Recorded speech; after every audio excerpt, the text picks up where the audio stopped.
Hello folks, and welcome back to Medieval Total War.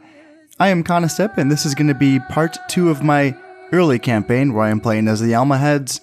And if you missed the first part of this series, then you really didn't miss much. It was just me talking about a lot of the differences between this game and the previous game, which was Shogun, of course, and just me ambling on and on and on and on and on. So I didn't even finish a single turn in that last video. If you do want to, learn more features about this game, just things that were different between this game and Shogun, then of course go back and check that video out. But if you just want to get into the campaign, which I'm sure a lot of you are ready for that, then yeah, let's get on with this one. So, as far as my strategy for playing as the Almohads, I will be going after the Spanish first, and I will be basically hoping that the Egyptians don't attack me here in the desert. Cyrenaica is not a very worthwhile province. It's only making 50 income just off its farming. I mean, it's all desert, so I guess you can imagine what there is to farm here. And so the first idea is to build a castle, or the first tier castle, which is going to be a fort. It does take 4 turns, which is twice as long as what a castle takes, a tier 1 castle takes in Shogun. So in addition to that, it does cost 400 florins instead of the 250 as a base 1 castle in Shogun. So it's definitely kind of a longer wait for sure. And I think that is going to be the play. Even though those are going to be a long 4 turns, that is going to raise the happiness in these provinces. It's also tempting to go straight for border watchtowers or just watchtowers.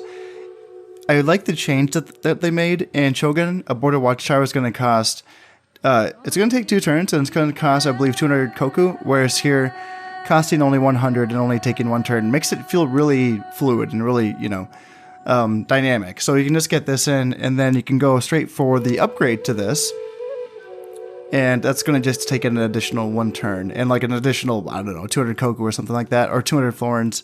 So I like the changes. I like these changes, but that's offset by how long it takes for castles to be built in this game. So I think in Cyrenaica, I think I want to go with a castle right away, or a fort, just so that I can kind of dissuade the Egyptians from wanting to attack me. I hope that we can keep this peace here.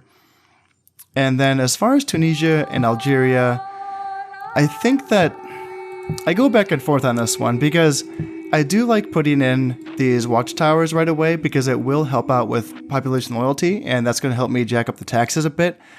But it's nice to get forts in right away, because then I can train up peasant units, and those peasant units can hopefully end up having a captain with 4 acumen, which is a captain that I will, be comfortable granting the title of this, this province.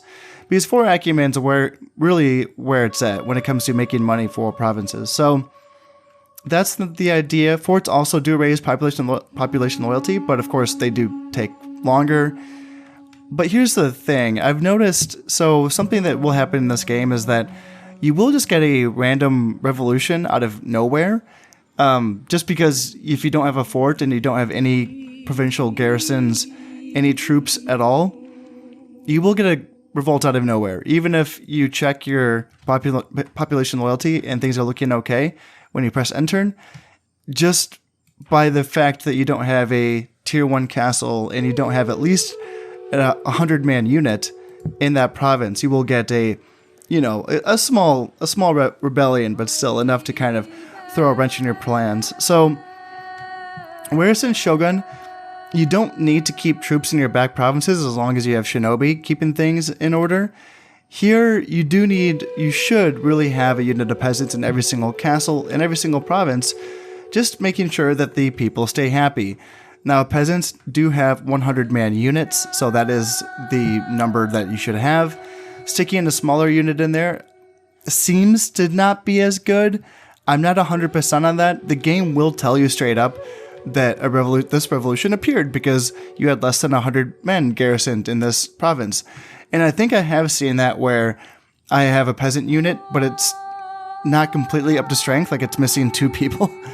So it's like 98 men instead of 100, and then I get a little peasant revolt, which isn't much. It's usually like 100, it's just like 1 unit or something, but it's definitely something that I'd rather avoid if I can. So I think just going forts in all of these provinces is a good idea. That's going to cost me 1,200 just for these 3 provinces, and then after that I can move on to getting those border watchtowers going. So I think that's the good idea. As far as Morocco and Cordoba, I want to build spearmakers in these provinces so that I can train up more soldiers. And I think that's a good segue for me to start talking about my roster a little bit. And that'll be it. I just want to talk about my roster, and then we'll get into the actual... I know, it's a lot. So the Almohad roster, it's pretty dang good. The early roster is pretty gosh darn good.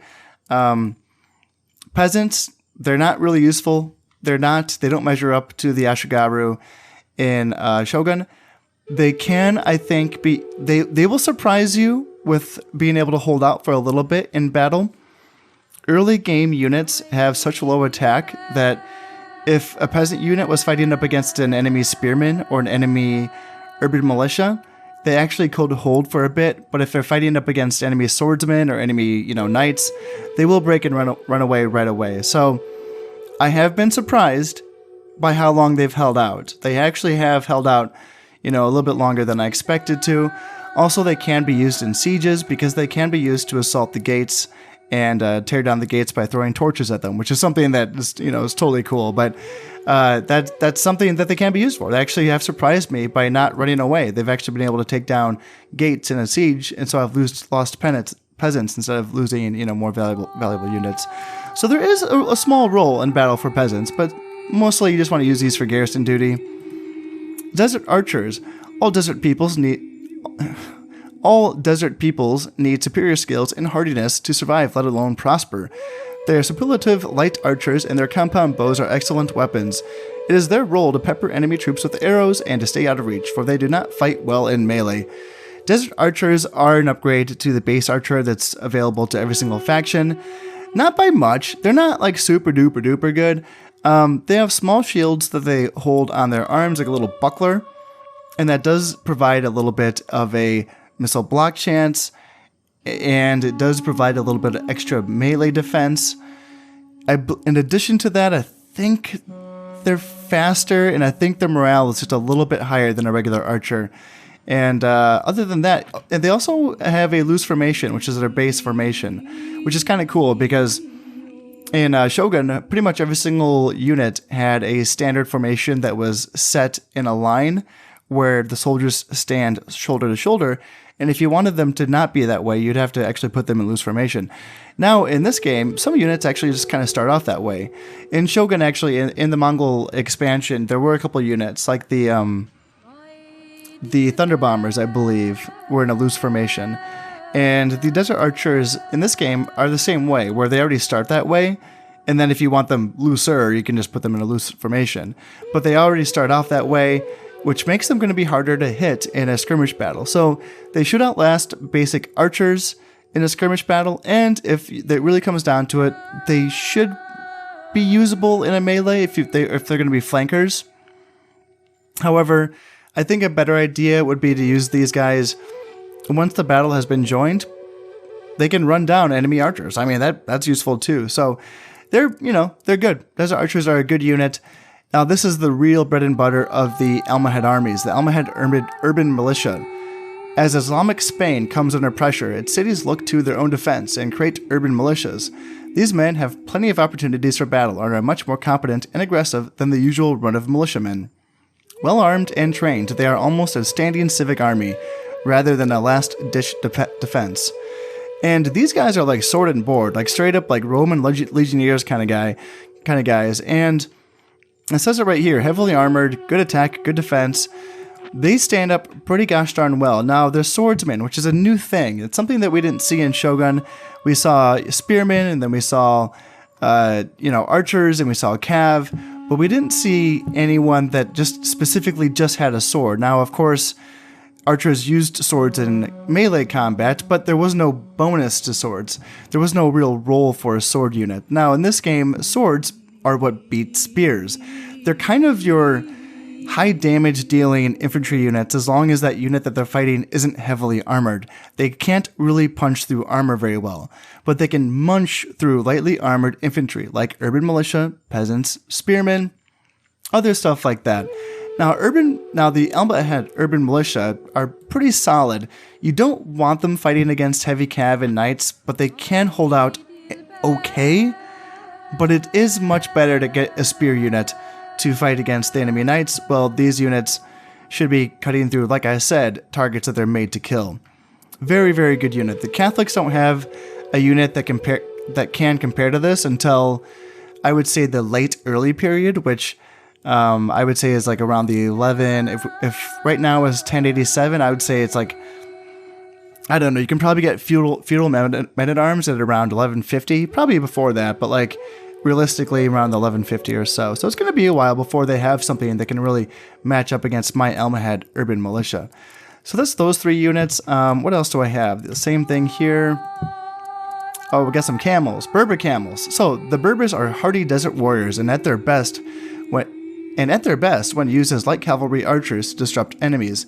They are capable in hand-to-hand combat against similar light cavalry, and their camels are an advantage as many horses are unwilling to go toe-to-toe or go too close because of the smell. So camels are an interesting unit in this game. They are basically just made for killing horses. That's the job of a camel. Camels kind of suck at everything else. They're pretty slow, and when they're not fighting in the desert, as in if you take them up here to Iberia, they will have they will lose an attack stat, like they will lose a -1 to their attack stats, and in the desert, they're pretty good. They don't fatigue as fast as heavily armored knights. They have a extra attack versus cavalry, and they have a extra 4+4 defense versus cavalry. So they are quite good at killing enemy cavalry. However, they're kind of specific to fighting in the desert. And these are camel archers, the Berber camels are, and that makes them a little bit weirder, right? There is a unit of camels that is available if I kind of go over to the Egyptian areas. I believe I can recruit them here. I forgot what they're called. The Bedouin camel warriors. Now, those are just a straight-up melee-oriented, lance-armed camel unit. These are camel archers, and as I said before, they're slow. It says here they cause fear to horses, and I thought that for the longest time. I don't know if this is actually true. I don't know if they actually cause a fear aura. I know, like I said, they have that +1 attack and +1 defense versus cavalry, but if this is true, if they actually do cause fear, then that means that Berber camel units can actually, what they can be used for is, if I engage a cav unit with a unit of spears, or maybe say a unit of my Ghulam bodyguards, which are my family member bodyguards, these units right here. If I engage a cav unit from the front with either spears or one of these units, and then I come around behind them with a unit of camels, but I bring them pretty close to the engagement, to where that fear aura may come in play, then there's going to be a negative modifier to the morale of that cav unit, plus there's going to be an additional negative modifier from getting shot at by archers, and that could do a good job of breaking them. But I don't know if this fear to horses, I don't know if this is real. That's the thing. This is one of those many things that I need your help with. Do camels in this game actually cause fear? I know they do in other Total War games, but in this one, I'm not sure. I know about the actual plus, or the actual addition to their stats when fighting camels, but I don't know if they actually cause fear. That's something I need to keep doing some digging on. Now, they're interesting units. I think that I'm going to be using them in this campaign in Iberia just because I have them, and I will train more of them to help stay out, hang out here in my African provinces, just in case people want to land armies in my African provinces later on to attack me in my core territories. I will have armies with camels in them for that, but I don't think I'm going to be bringing camels on a campaign with me, just because they will get that negative modifier from fighting outside of the desert. Moving on, we talked about the Ghulam bodyguards. These are basically like a not quite heavy cav, not quite medium cav. They're kind of in the middle of medium and heavy, which kind of puts them in an awkward spot. They're not super duper great, honestly. Royal Knights will beat them, but they will hold their own. They are best used defensively. They are best used in conjunction with other units. Back up your Ghulam Cav with spears or camels, and they'll do just fine against other Cav units. And let's see, right here. Oh yeah, Saharan Cavalry. So, in the desert, beneath a merciless sun, speed is better protection than the armor that could roast its wearer. Saharan Cavalry are fast skirmishers, used to protect an army's flanks, keep archers away, and chase down enemies. Even when armed with their swords and shields, they are not suited to prolonged melee. Now, these are just kind of your typical light cav in this army, and I think they're actually pretty good. I like Saharan Cav. I'm pretty impressed with them. Compared to the experiences that I've had with using Yari Cav and Shogun, Saharan Cav have been pretty nice, I gotta say. They, honestly, even though it says here that they're not good in prolonged melees, I've been impressed. They've actually kind of hung out and fought for a while, in my experience. So, fingers crossed. In addition to that, in Cyrenacia, I can eventually train Saharan Cavalry with +1 Valor, which is going to make my Saharan Cav even better. So, good stuff. I'm going to be using these more than I'll be using camels in this campaign, just because they can obviously go out and fight, outside of the desert. Anything else I need to look at right now? As far as units goes, that's going to be it. As you can see, I don't have any spearmen right now, which is kind of weird. The Almohads don't have a tier 1 spearman. It's awkward. So what I can do, as I said, I'm building a spear maker in Cordoba and in Morocco. And the reason why, here's what's going to happen here. In Morocco, because it's an African province, see, certain units can be trained only in certain regions, and my base tier spearman that's available to me as an Almohad is Nubian spearmen, and they're pretty freaking good, honestly. They're a good unit. They don't have good armor, but that's okay because they're meant for fighting in the desert. However, so here's the thing. I can train those Nubian spearmen in Morocco, Algeria, Tunisia, probably also Cyrenaica, I'm guessing. And I think these provinces as well, if I ever, took the Egyptian provinces, but I'm not going to. So I have a few provinces that I can train them from. However, so what's that spear maker going to do for me here in Cordoba? Well, I can train javelin men, which is pretty good. I can also train them here in Morocco, but I'm just going to use Morocco for spearmen. In Cordoba, I'm going to be using this for my javelin men. And also I want to train up more Almohad urban militia as well, because I can train them here right out the gate, which is very, very nice. So javelin men coming from Cordoba, I just need some units that can really punch through heavy armor, and the javelin men are going to do the trick for me when I'm fighting up against the Spanish, king here. Who's he? He's a 7-star general. He's a freaking Chad. He's tough. That's a tough mofo. He's hard to kill. All right, so is that it? Am I finally like... All right, buildings have been put in. What about Granada? What do I want to do here? Another castle, I guess? I am thinking so. And unfortunately, I'm not going to be giving these titles, these province titles, to anyone else because I don't have any more acumen for governors or captains, I should say. I have a couple guys that are acumen 3, but I don't want to do that. Let's send my emissary to go talk to the Egyptians to try to get an alliance with them, just to kind of secure my eastern border, because I don't want to fight this way. I don't want to fight my Muslim Brotherhood. I want to fight the Catholics here in Spain. That is going to be the play there. So, anything else? Yes, of course, I need to train up some units. So, it's going to be Almohad Urban Militia here in Cordoba. My other options are the Urban Militia, pretty just really, really low, like peasant level guys that can cut through armor.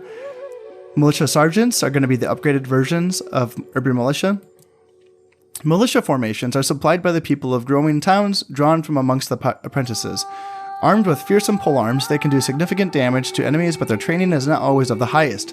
They can do well against lesser troops, but will quail against more professional soldiery. So this is another option against armor, for sure. And being able to train these guys instead of the urban militia is going to be quite nice, honestly. So... cheap, for sure. I mean, they only cost 50 more. They cost 150 florins, whereas the urban militia cost 100. So, yeah, militia sergeants are not bad. Not great morale, honestly, but you know what? They're better than the urban militia. But for now, the Almohad urban militia are my best unit, so I definitely want these guys. And then I can train emissaries here if I want to as well. But I already have one emissary. He's good enough. I'm going to try to get some alliances with him. And I'm going to be training a desert archer here in Morocco. So that's looking good. And let's see, anything else? So I want to finagle my taxes. Oh yeah, of course, I need to move my guys up. Because I'm planning on attacking... I like how I can move people from Morocco to Granada or Cordoba. This is really, really cool. But I'm planning on attacking Castile on my 3rd turn, I believe. As soon as my king shows up. So it's going to be 1, 2, and then 3. He'll be attacking Castile. In my experience, the Spanish general just retreats from Castile, which is pretty nice. And then down here, I'm going to leave my camel in Cyrenacia, and then I'm going to bring my desert archer over as well. And keep checking. So yellow is going to be beneath 100%, which is different than Shogun. In Shogun, yellow was like between 100 and 120, which is kind of confusing. Yellow here actually means check it out. Like, this matters. So just adjust it per province, which is pretty nice. You can do that in Medieval Total War, adjust taxes by province. Now Cyrenacia is over 100%, which should be fine. Making only 445 florins, which is pretty crappy. How about here in Tunisia? Yeah. Normal is basically over. And then same thing in Algeria. Can we boost it here? Just a little bit. So yeah, Morocco is going to be in high taxes, making 159. And Granada, it's going to have to go lower to very low, making only 240. And then yeah, this is on very high here in Cordoba, which is good. So let's check my money panel. What am I making? It's only 735. That's not a lot, but that will grow eventually. Once my population loyalty settles down, once I have those forts built and then those border watchtowers built, and once I have, more governors, my income will increase. And then I can start actually thinking about, building actual economy buildings like farm upgrades and mines, because I actually do have gold in Tunisia and Algeria and Morocco, and then I have silver in Granada, which is really, really nice. It shows it up here. So this is going to be a good boost for my early income. Now, mines aren't something you want to rely on for long-term big money. They're not great for that, but it's a good early campaign boost to getting your economy going. In the long run, what I want is ships. Lots and lots of ships to fill out all of these little sea lanes here throughout the entire map to connect my provinces to other provinces so I can trade. That's going to be the real money maker. But in the beginning, farming and mining will have to do. So let me just double check things and see if there's anything else here that I want to do before I end this turn. I should be all set, and I do like to save actually in this game before I end turns, just because it can be a little bit unstable. So that's a habit that I tried to get into for this, but I think I should be ready to end this turn. So finally, right? Holy moly, that was a long turn. So my wife has given birth to a son, and yeah, they grow up fast in this game because each turn is a year. So be just 16 turns before I see him. So let's get my king up to Cordoba. Actually, have we looked at him before? 7-star general, 3 dread, 5 acumen, 5 piety, 4 influence. He's married, 32 years old, and field defense specialist. So he specializes in defending in the field, plus 3 command when defending. So I'm pretty sure that... Actually, is he? I don't think he's historical. I'm pretty sure he is not an historical person. I don't think most of the kings in this game are. You will get historical generals, but I don't think the kings are. But please, as with anything, please correct me if I'm wrong about that. Now let's see if I got some acumen 4 guys here. What do I got? Acumen 3, meh. Acumen 2, meh. So let's get these guys up here. And move him up as well, and then move him up. You're staying here, and then let's keep moving my emissary towards Egypt so that we can have a little chit-chat with them eventually. And then let's make sure that I'm training up another archer here in Morocco. and then another Almohad urban militia here in Cordoba. I only have I have a little over 2 grand left, and yeah, I'm making 661 monies, so not a ton, but I do like starting with 4 grand. That feels better for sure. And Shogun, when you play an expert difficulty, you're only starting with 1,000 koku, which feels really prohibitive. You're kind of like, oh crap, I need to go make some money. So you start killing a lot of people to make that money. In this game, you can kind of be like, all right, you got 4,000 florins. That's a little something something. So I think I'm already ready to go. Actually, no, I'm not. Let's check this. So this is something that in the early game, like, check every time. Check your taxes to make sure you can min-max this, so that you can make sure you can make enough money here. So 100%, that's right on the line. I feel like going lower here just to be safe. And can we go higher here? Yeah, I can make an extra 5 florins. Be worth my trouble there. So what? That got me up to 736. Yeah, worth it. Totally worth it. You know, it's like an extra 70 florins in this turn. So, yeah, I will take it. I think there's going to be nothing else to do. I got my things put in here and here. Looking good. Save. End the year. Spearmaker is completed in Morocco and Cordoba. And that means that I can start training up these guys here, Murabatan infantry. These are the javelin men that I was talking about. The tough Murabatan are recruited from the desolate Almohad provinces along the North African coast. Armed with javelins, they are good for harassing enemy formations and cause a surprising number of casualties. Their other arms are only sufficient for self-defense, so they are best used as skirmishers. As skirmishers, they're not bad. As far as javelin men go in this game, this is a pretty solid one. They have these good shields. They're decent in melee as far as skirmishers go. I would say they can be used to actually attack archers, which is not a bad job for them. And just to like push them off. They can push archers, away from the combat. And of course, with their javelins, they can kill a lot of cavalry. So that's going to be the main role for these guys. So let's get at least one in here. And then bring him up. Bring in this desert archer. Then I have you here. And then I think this army is ready to go right into Castile. Because they can't come up, right? No. And yeah, this army should be enough. 4 Almohad urban militia, 3 archers, 3 peasants, 2 camel or Berber camels, and then my king. And then, did I say 3 archers? Yeah, 3 archers. Start this war. And yes, I do want to wage war against them, and they should retreat against this. I don't think they actually take that fight. And then what I want to do in the meantime is, and here we go, Nubian Spearmen. These guys are good. Nubian Spearmen is a slightly misleading title. These men come from all over Africa, having made their way north and ended up in the Sultan's military service. They carry the same kind of equipment as other spearmen, but they are often more able and disciplined. And that actually reminds me, so that's actually a trait in this game. Disciplined is a trait.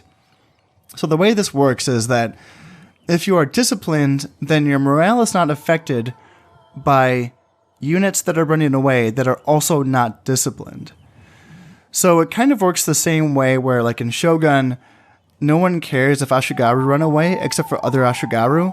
Like, every other unit in Shogun is a samurai, so they don't care about what a peasant fears. That's beneath them, And in this game, it works as a disciplined unit. That's a trait. So units that are not disciplined, when they run away, it does not affect the morale of these units. And then there's a second tier called elite, which is just the next step. So then, I believe, so what does that mean? It's elite units don't get a morale hit by anything that's not elite. Right, so like even like disciplined units will not affect the morale of an elite unit when they're running away. So I think that's like knights and stuff. But still, getting a Nubian spearmen that are disciplined, nice. Good stuff. Really like these guys. I'll be training quite a few of these guys. If the Spanish do follow pattern and follow suit and actually do retreat from Castile, then there's going to be a battle to look forward to here in Leon. And for that battle, I want at least 4 Nubian spearmen to get ready for that. And you know what? I will take all 4 turns. I don't care. I've tried rushing them. I have. I've tried taking Castile and then just moving right on and being like, all right, let's go. Let's fight this battle here in Leon. I can't win it. If you can win it, tell me, please. Like, what's your secret? Because I can eventually wear them down. I've beaten the Spanish in what's taken me 3 battles in a row to take Leon. Now, in my defense, that second battle was a loss where I got timed out.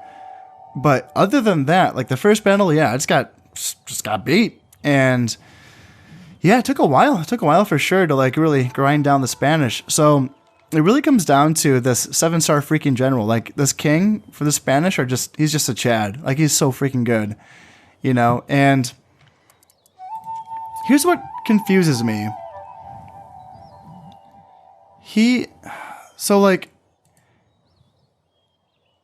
Okay, wow. This is, okay. I've wondered this many times. Because when I start the campaign, my king or my Khalifa, when I play as the Almohads, always has 7 stars. But then when I attack into Castile, I only have 4 stars. And I'm like, what the heck's going on? Why do I only have 4 stars? It's because of this freaking trait. He has that +3 command when he's defending. So when I'm in my own provinces, it shows up as 7 stars. But when he's attacking, it shows up as only 4. Oh my god, I just figured that out. Jesus. Okay, so as far as command goes for this battle, I'm going to be outclassed. This general for the Spanish, you know, is going to be he's insane. He's insane. Now, that's not actually unusual in this game. There's actually many high-star generals and kings and stuff. Luckily, he will retreat from Castile. That is my experience. And luckily, again, in my experience, he will not be attacking Cordoba while I'm preparing for this battle here in Leon. He just kind of like hangs out in Leon, and it's like he knows that if he goes to Cordoba, he's doomed anyway, you know, because I can just kind of trap him there and kill him. So I'm getting ahead of myself. I think that's what's going to happen, but I guess we'll find out pretty soon.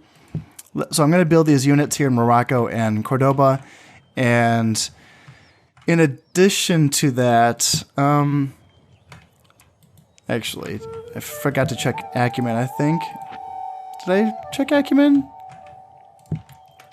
Yeah, you are a new unit, but I think I forgot to check my acumen on one of my new Almohad urban militias. Aha, yes, 4. Yes, here we go. Yep, you are the one. You are the one. Yes, 4 acumen. So, I definitely want to make him a governor of my next richest province after Cordoba and Granada. And that's going to be... Ugh, man, that's looking rough. It's tough because they're making different amounts of money on different tax rates. I believe that Algeria and Tunisia make the same amount of money when they have the same taxes. It just doesn't show it right now. So I guess right now I'm just guessing. But I'm pretty sure that their base income for Algeria and Tunisia is like 171 on normal, I think. So let's just go with that. 4 acumen. I'm going to give you an additional acumen plus some loyalty, which he needs. This guy's only at 1 loyalty because he definitely needs some loyalty. Let's go up here. And now we're making 283. Nice. That's a good little boost. I feel like that was 100. Is that a boost of 100 florins? Not bad.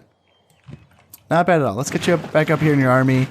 And we still have a few provinces. We still have 3 more provinces that need governors. But you know what? They're going to come along. We'll find them eventually. We will find the one. We just got to be patient. Let's keep moving my emissary towards Egypt. And we will eventually find someone to talk to over here. Hopefully the Egyptians are distracted by what's going on.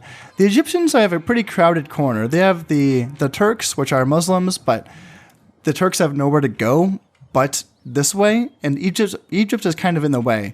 Now, they tend to usually go after the Byzantines, which have like all of this territory all here. So usually have a 2 versus 1 team up of 2 Muslim factions going up against the Byzantines. Hopefully that's what happens. I don't want the Egyptians thinking anything about me. I just want them to be thinking about the Turks and the Byzantines. Well, I just focus on all of this. That seems fair. That seems like a fair sort of Muslim Brotherhood kind of thing to do. So let's hope that works out. Now, I do have a couple provinces where I can build buildings in. That's going to be Morocco and Cordoba. So let's see what I want to do here. Is it time for border watchtowers? I think that's a good idea.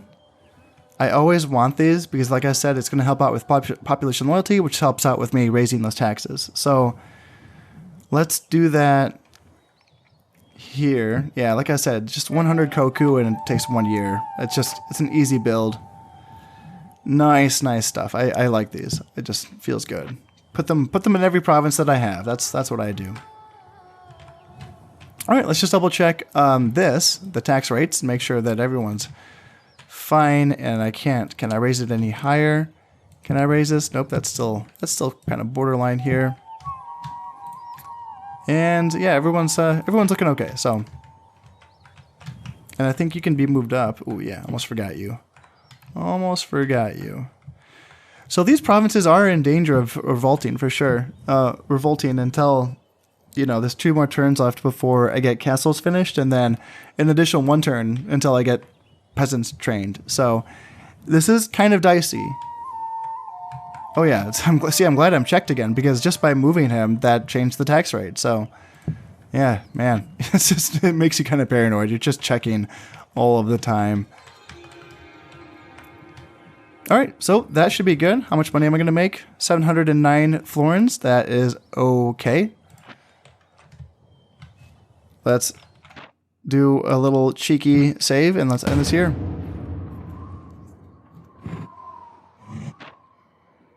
So yes, the Spanish did retreat from Castile, just how I like it. So I did destroy some buildings here, and then I did pillage some florins. So I got some money off of this. The Germans are the strongest of the strongest armies, and my heir matures. Cool. So Prince Yusuf is now ready to use in battle. Awesome, and he is my faction's only heir that is of age, but I have a few more that are on the way as well.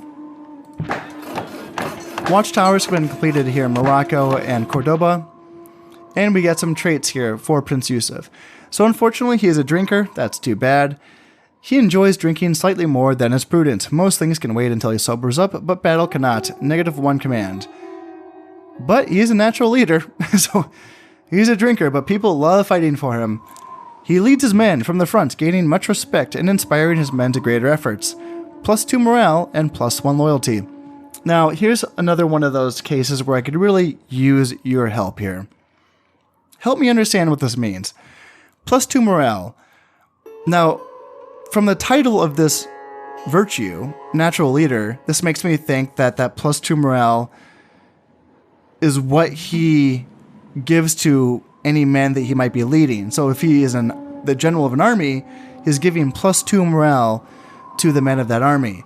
However, that's not what this says. That this doesn't say +2 morale to the army he commands. It just says +2 morale. So is that just for his unit? Because again, these vices and virtues apply to every single captain and every single unit. So in a way, they're all leaders, I guess. So is that it? Is it +2 morale for his unit, or is it +2 morale to the army that he leads? I've been looking and looking and looking. I can't find definitive answers to this. It looks, by the looks of it, when I'm looking through stuff on the forums from 20 years ago, it seems like people thought that this did indeed mean +2 morale for the army that's being led by these generals. But I haven't found any actual definitive proof that that is the case. So if you know that's the case, please let me know. This is where I can really use the discussion going on. I have questions. I certainly have questions. So please let me know. If that's the case, then I just got myself a damn good leader. Well, let's see what his stats are at. Because like I said, he's a drinker, so looks like he's going to be only command 1. So that's actually pretty low. Damn. Okay. Never mind. He has a pretty low command. Oh, jeez. Pretty low acumen as well. Pretty low dread. His piety is okay. And at least he's loyal. So he's not going to rebel against me and try to take the throne from me. At least there's that. And he might imbue +2 morale to the army he leads, if that's what this is to be believed. I don't know. But in any case, at least I have a son who is of age, and he is leading a unit of Gulam bodyguards, which is a good, solid unit of soldiers. So definitely some good there. Now Castile is now mine. This is so nice. I love this. I love that the Spanish just not only do they abandon Castile, but they completely abandon it. They don't leave anyone in the fort to continue a siege against or anything like that. They just leave, which means that I start making money off Castile right away, which is good because I'm making 421 off normal taxes. Pump this up, making 526, and that's just a base province. Okay, no, they do have a farm upgrade here, so they do have that. But other than that, making 526 is not freaking bad. I will take that. So, do I have... I keep forgetting to check. Do I have a 4 acumen general? No, I do not. Okay, well, just going to have to keep waiting on that, I guess. Let's bring these guys up here, and then let's train up another javelinman here in Cordoba, and then let's train up... I want 3 more Nubian spearmen at least before I attack Leon. Now in Castile, I can start training peasants right away. So this is going to be another good way to start garrisoning my castles here. And so that I can continue looking for men that have +4 acumen. And let's see, I don't have a border watchtower here. Let's get a border watchtower in Castile. Obviously, I don't really need it for my population loyalty right now. But the other thing is, it helps me see into every territory that it borders, which in this case is 1, 2, 3, 4 provinces. Pretty good stuff. So I can see the troop movements or the army compositions of all of these provinces that are surrounding me, which is going to be, that's good. That's really nice. So get that going here in Castile and Cordoba. Let's get the upgrade to the watchtowers, which is the border fort. Again, only takes 1 year to build, but in this case, only 200 florins. Like, that's just a steal. In addition to this, so what this does in addition to watchtowers is that watchtowers, it's just like in Shogun, where like the border watchtowers help you see into adjacent provinces where the border forts. In addition to that, also act as a shinobi in your own provinces so that they can catch enemy assassins and spies that are creeping through your territories. This does the exact same thing.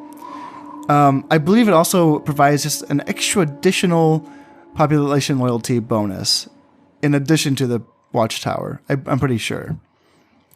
So let's get those going here in Morocco and Cordoba.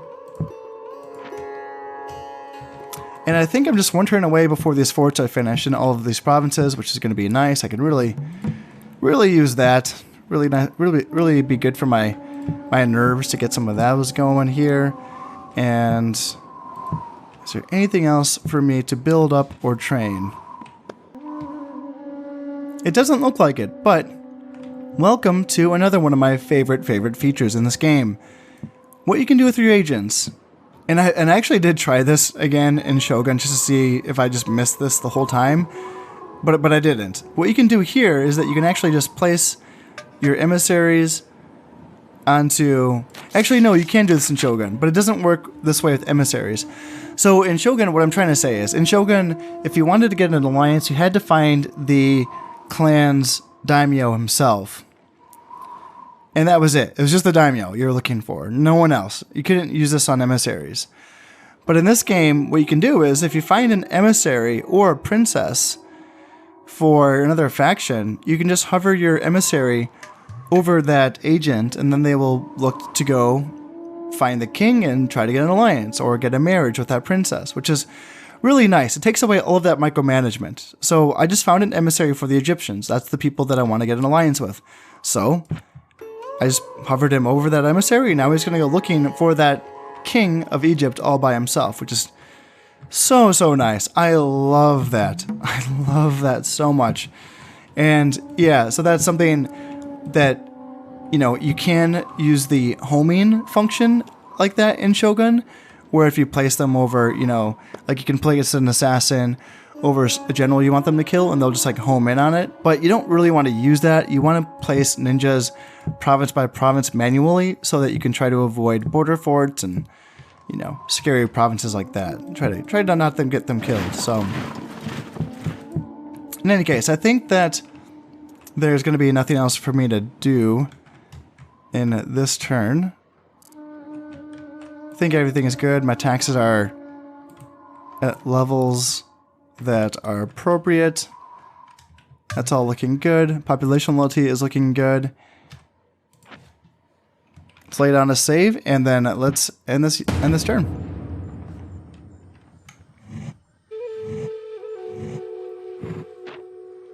All right, got another heir.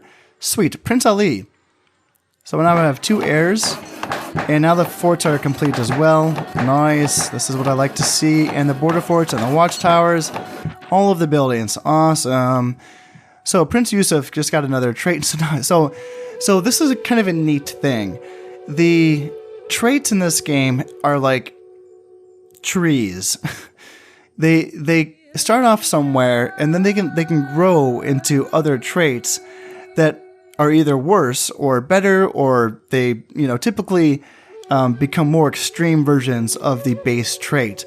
In some cases, it's really interesting where certain trait lines will say, for example, start off good and then get bad and then get good again, or there's a little bit of gray area with the stats for certain traits. They're interesting. It's interesting how the trees go. So in this case, he was drunk, and that would give him a -1 command.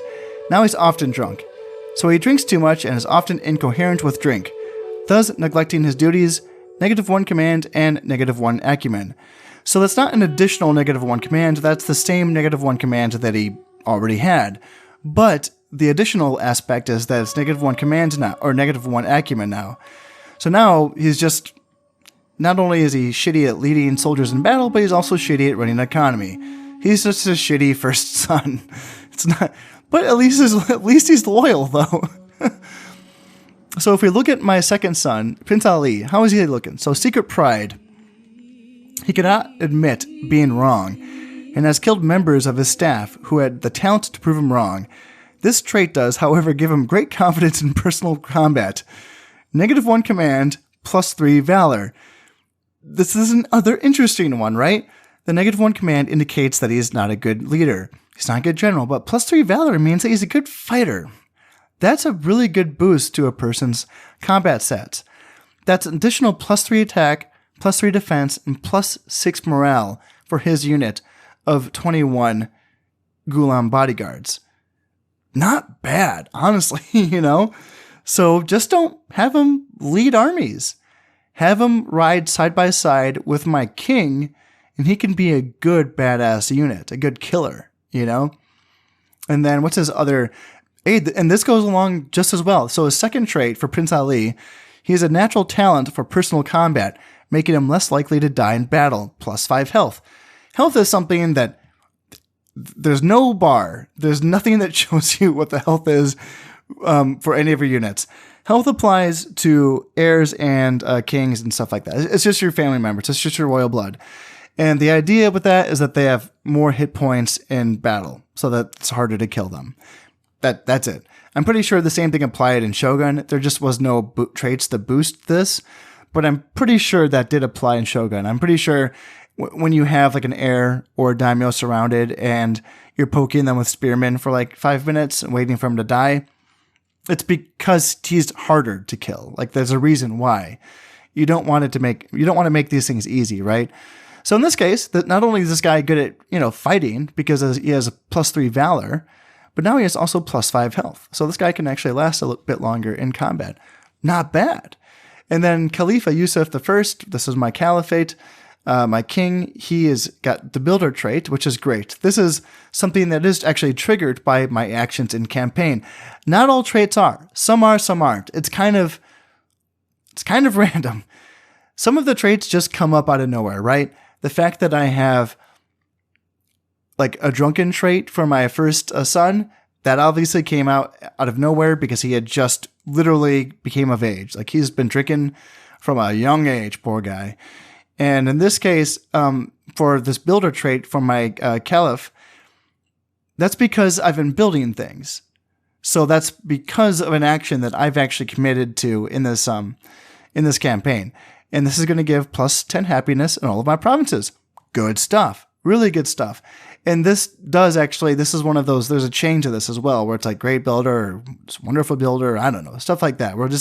It gets more and more and more. So good start. Good stuff. Good stuff, at least for a couple of my family members. Not for Yusuf. Prince Yusuf, you got to get your shit together, man. Sorry. Might have to accidentally get you killed, if you know what I mean. Because yeah, that's the thing. Like Prince Yusuf is in line to become my next king, which is a little bit nerve-wracking. I must say that I wouldn't be the saddest person if he died in combat. I'm not going to do it on purpose. I know that some people would do this on purpose when they'd be like, all right, I don't want this guy to be my king, so they'd send him into battle and have him killed or whatever. Or you can also assassinate your own family members too, which is possible. I don't want to. Here's the thing.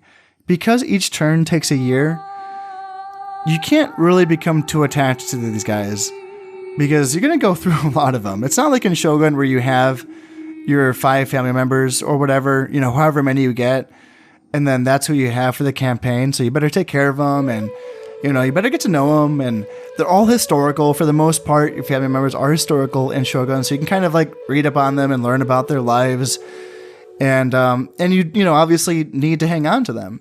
In this game, outside of the first handful of heirs, which were already in this tab when I started the campaign, outside of that, it's pretty random, I think. I don't think there's any set number of anything outside of this, because it's a huge game. It starts to get really crazy when you have to get guys married, and once they're married, then they can have sons. You don't have much decision over that as a Muslim, but as a Christian, that's going to be a big part of what you do, is sending your daughters, your princesses out to arrange marriages and all that fun stuff.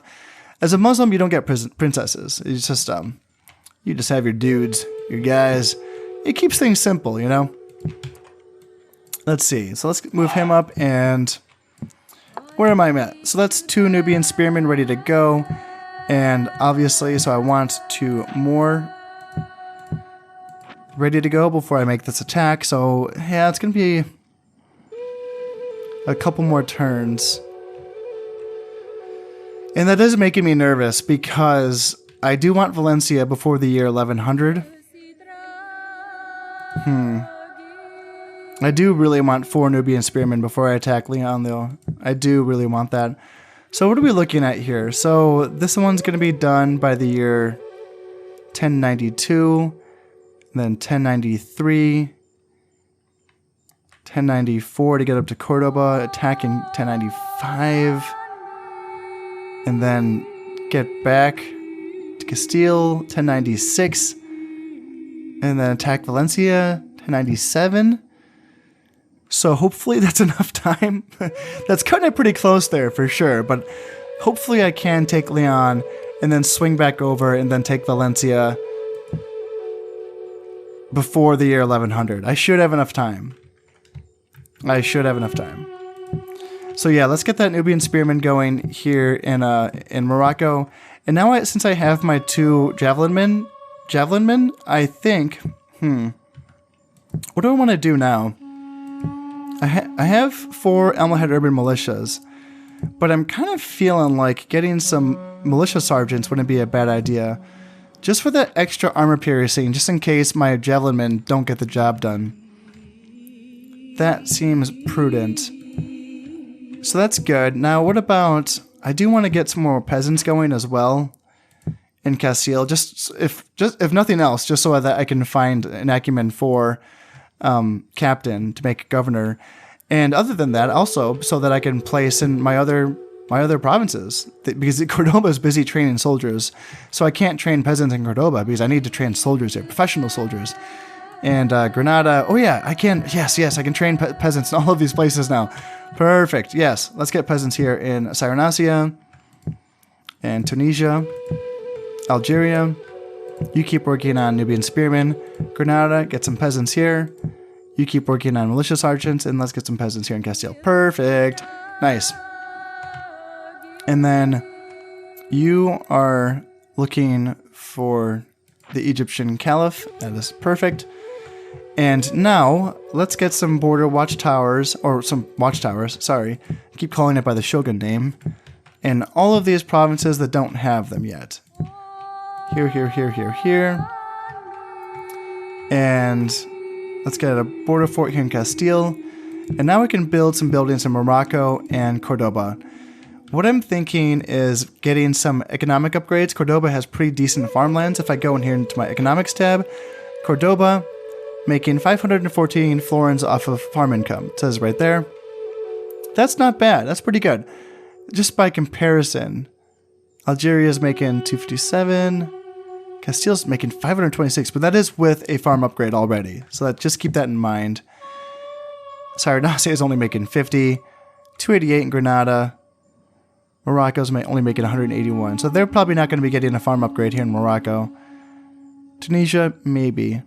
But definitely Cordoba and Algeria will be getting farm upgrades for sure. So, you know what? Why not?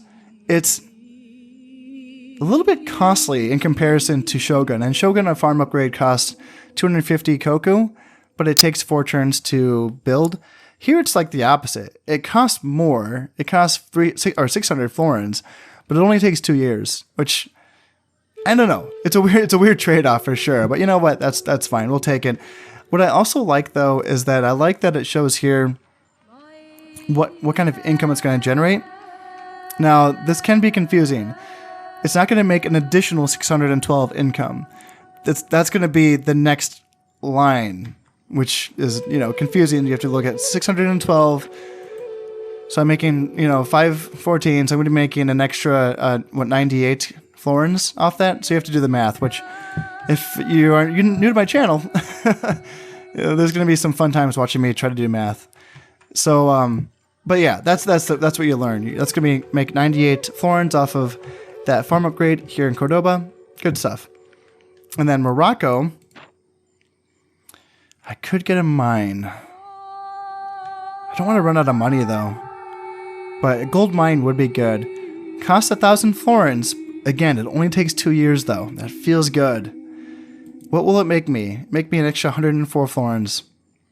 I should probably get going on that. Hopefully that doesn't mean I can't train up a Nubian spearman. If I just made it so that I can't train up a Nubian spearman, oh, I'm going to be so pissed. I mean, I have 3,300 florins. I should be good, right? I'm making 948. I should be good. Actually, speaking of money, let's check this stuff. Check my population loyalty out. See what I can get away with. Let's bump you back down. I don't feel comfortable with that. What about you? Yeah, here we go. That's looking good. And no, let's keep you at normal. And then very high, very good. Normal, yes. Very high, and then very high. All right. Almost making 1,000 florins in this turn, and that's going to feel good. Hopefully I have enough money to, build and train everything that I just put in. So let's put a little save in, and let's cross our fingers and hope, please be okay. Because if I can't train that Nubian spearman, I'm going to be kind of like, oh no. Alright, the Germans are the richest faction, and then my watchtowers are complete. Awesome. Border forts complete, more watchtowers are complete. Awesome. So I was able to train everything. I am down to 1,500 foreigners though, so that's what that costs. But you know what? I think it's all going to be worth it. Getting those upgrades, those farm upgrades here in Cordoba and the mine in Morocco is really going to help out a bit. So spearmen, get them up here. That is now my third Nubian spearman, so I'm going to have my fourth one coming up. It's going to be 1093. And then I can attack on 1094, I believe. Alright, that's fine. Any acumen 4? Goddamn, no. Okay, what about... You? Oh, finally, yes. Acumen 4. You are going to be my new governor of Castile. Which is going to give you... Oh my god. +4 loyalty and +1 command? Jesus. Do you even deserve this? I mean, you're never going to be a general. But, whatever. See, that's why these governorships are kind of weird, you know?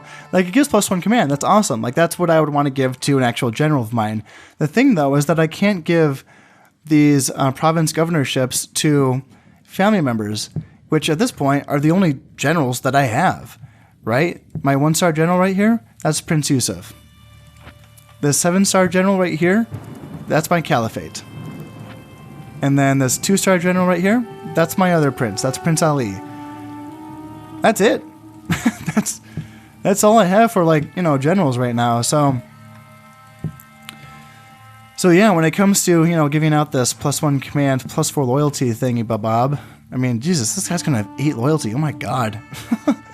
Alright, is there anyone else that's like 4 acumen? Oh, this guy also has 4 acumen, but he also has 4 loyalty. Well, let's put him out there. And then... Alright, so this is looking good. What about you? Oh, another 4 acumen! Hey! You can have a 4 acumen, and you can have a 4 acumen. Oh. Boo-how, Isa. You only have 0 acumen, so that's not good. And what about you? Oh my god, another 4 acumen. Okay, Jesus Christ. The thing is that the loyalty is pretty good on all of these guys, so I guess it doesn't really matter at this point. So you are going to be the governor of Castile. What are we looking at? 526? 736. Yeah. Nice. That is some good, sweet stuff. And then everyone else can just get one too, I think at this point, right? Yeah. So you are also 4 acumen, so... What, +1? Oh, this was going to give you +1 acumen. Nice. So... Looking at 181... 271. That is a good boost. And then you are also, right? Correct? Yep. So we're looking at 171 here in Tunisia. +1 loyalty. 239. Another good boost. And then, yeah, you can't lead anything. And, I think you can. Yeah. So what do we got? Another +1 loyalty? Yeah, that's good. 70. We got you up to 70, Saranasia. You're not worthless anymore. Perfect. Let's get you in the fort. Just like to have these guys hanging out in the forts, and that's all going to be good. But you know what? Let's keep training peasants. What I like to do is I like to keep 2 peasants in each border fort, or in each fort, I'm sorry. Just to be safe. Just to be on the safe side of things.